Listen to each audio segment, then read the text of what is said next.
My living room is furnished in a vintage style that retains the atmosphere of the Soviet Union era.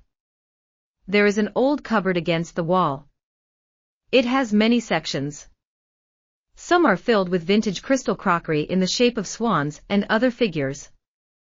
In the center of the cupboard is a bar filled with various things such as board games, chess, bingo, photo albums and staplers with a couple of packs of paper clips. The rest of them are filled with classical books.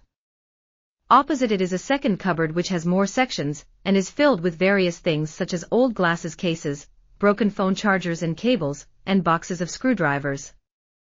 On the floor is a large old rug from the previous owners.